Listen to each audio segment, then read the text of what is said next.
why retiring before 58 is better than 62. I'll show you in this video why retiring before 58 actually has potential to produce a better retirement than waiting until 62, and why those 4 extra years that feel like security can be the 4 years that cost you the most.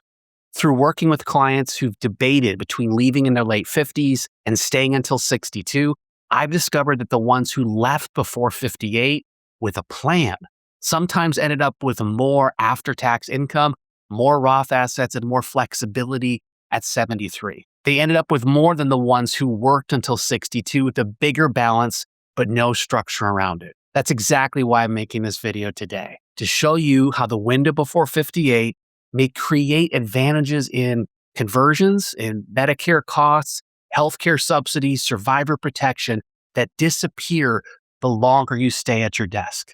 Let's get right into it. The window before 58 is the longest conversion runway you'll ever have. Retiring before 58 gives you something almost no one else gets. It's the longest clean runway before Roth conversions you'll ever have, roughly 15 years before RMDs kick in at 73. The second your salary stops, taxable income drops near zero. No paycheck filling brackets, no Social Security stacking, no forced RMDs. What that means is that every conversion dollar gets the lowest possible tax treatment, filling 10%, 12%, maybe 22%, filling those brackets cleanly. Now, someone retiring at 57 can realistically convert 500 to 800,000 or more over that 15-year stretch at those low rates, building a massive tax-free base for 25 to 30 years ahead. No future RMDs from those dollars, no IRMA drag, no provisional income pushing Social Security taxation higher. Now compare that to retiring at 62, only 11 years before RMDs. And if Social Security starts 65 to 67, the truly clean conversion window, it shrinks to 3 to 5 years before stacking begins. So here's a real math example. At 57, with 15 clean years, converting 50,000 a year at that 12% bracket costs about 6,000 annually in tax, moving 750,000 to Roth over that full period. At 62, with maybe 5 clean years, the same 50,000 converts only 250,000 before brackets crowd or Social Security stacks, and later conversions often hit 22 to 24% or higher due to provisional income.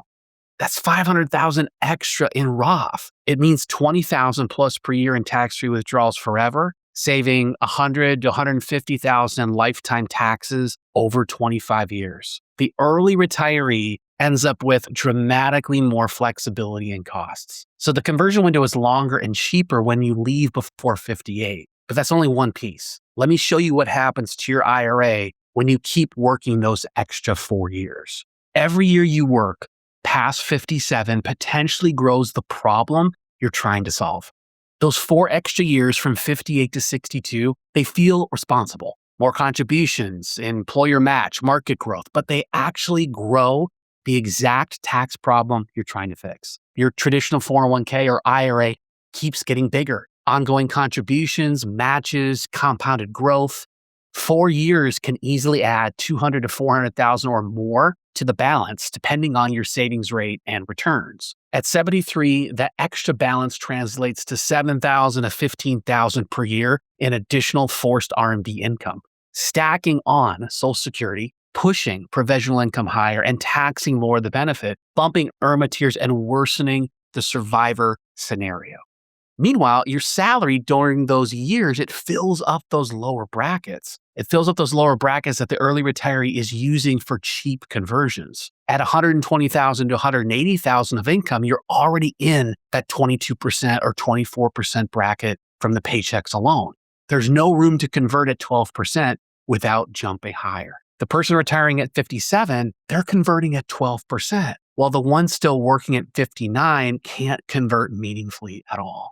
By the time the 62-year-old retiree finally leaves, they've lost 4 years of the cheapest conversion space, and they start with a larger traditional balance that takes longer to draw down. The responsible choice of working longer is actually building that tax bomb. The early retiree, they spend those same 4 years dismantling it. So working longer grows the IRA and it burns the conversion window at the same time. Now let me show you the hidden cost that many people don't even think about. The IRMA setup that starts at 63. Medicare starts at 65, but the premiums are set by MAGI from 2 years earlier. So your income at 63 directly determines your Part B and Part D surcharges at 65.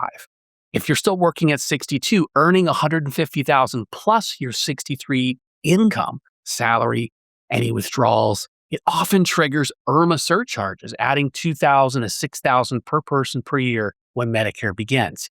Those surcharges can stick for multiple years if that income stays elevated. The person retiring at 57 has had 5 full years of controlled low income by age 63. Their MAGI is based on the modest conversions and minimal other sources, often $50,000 to $70,000 total, well below that first IRMA threshold, which is around $109,000 single, $218,000 joint for 2016 look-back years.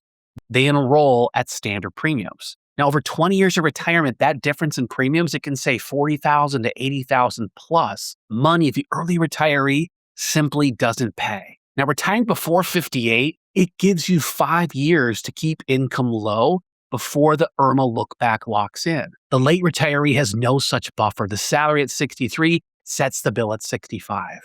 Now that you see how retiring before 58 protects your Medicare costs, if you want help building your dream retirement as a whole, click the link below to watch my free training webinar.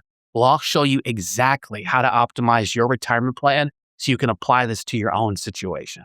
ACA subsidies give the early retiree another advantage.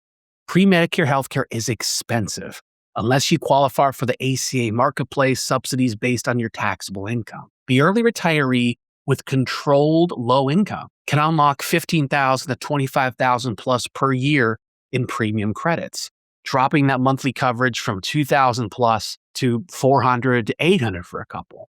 That's 7 to 8 years of subsidized coverage from 57 to 68. Total savings, $80,000 to $150,000 plus in premiums. Now, the person working until 62, they only get 3 gap years. If their first retirement year includes a partial salary, bonuses, or large withdrawals, those subsidies are going to drop sharply or disappear entirely. The early retiree sizes conversions carefully each year to stay within subsidy limits, making steady progress without losing credits. The long runway means no rush. The late retiree, they face a brutal trade-off. It's either big conversions kill subsidies, small ones leave the RMD problem unsolved.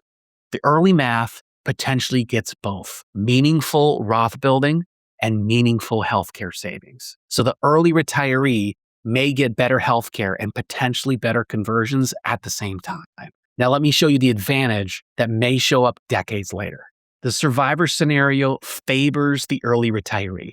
When one spouse passes, the survivor files single, and the brackets, they compress nearly in half. RMDs, they continue from those traditional IRA accounts, and they keep only the higher of the 2 Social Security benefits. The early retiree, after 15 years of conversions, they arrive at 73 with a much smaller traditional IRA balance and a larger Roth. The survivor inherits smaller forced RMDs in narrower brackets, plus tax-free Roth withdrawals that don't stack provisional income or trigger IRMA.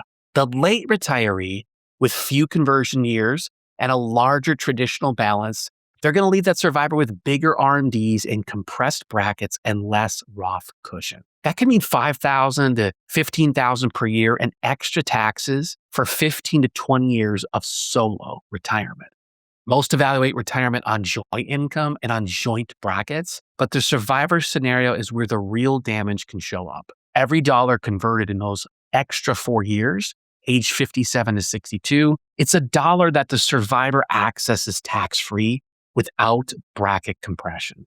Now, couples who model both paths often decide early retirement is the better legacy for them, protecting the surviving spouse from financial hit on top of grief. Now that you can see how the survivor scenario can favor early retirement, let's bring the full picture together. Why 57 beats 62 when the structure is right.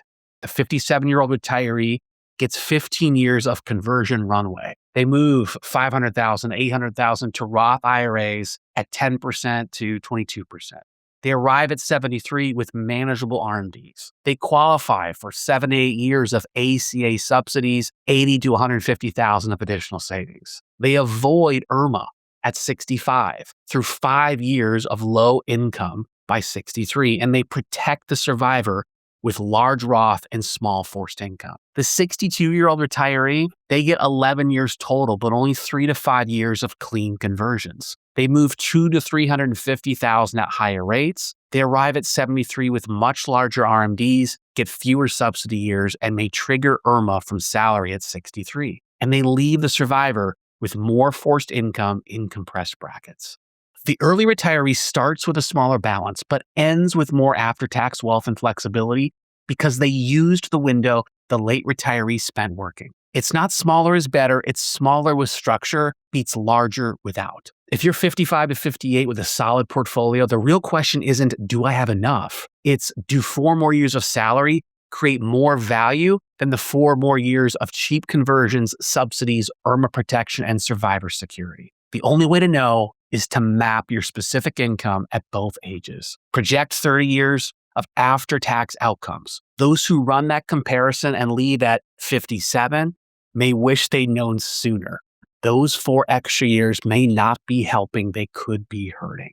Now that you've seen why retiring before 58 can produce a better outcome than waiting until 62, how the longer conversion window builds 500,000 or more in additional Roth assets at the lowest possible rates, how every year of working past 57 grows the traditional IRA balance and burns the conversion space at the same time, how IRMA surcharges at 65 are set by income at 63 and the early retiree has 5 years of low income by then, how ACA subsidies save the early retiree 80,000 to 150,000 in healthcare costs, and how the surviving spouse inherits a far better picture, a far better tax picture from the early retiree's plan. You can stop assuming that working longer is the safer path and start running the numbers to see whether leaving early actually keeps more. If you want help working towards your dream retirement, click the link below to watch my free training where I'll show you exactly how to compare your early and late retirement scenarios.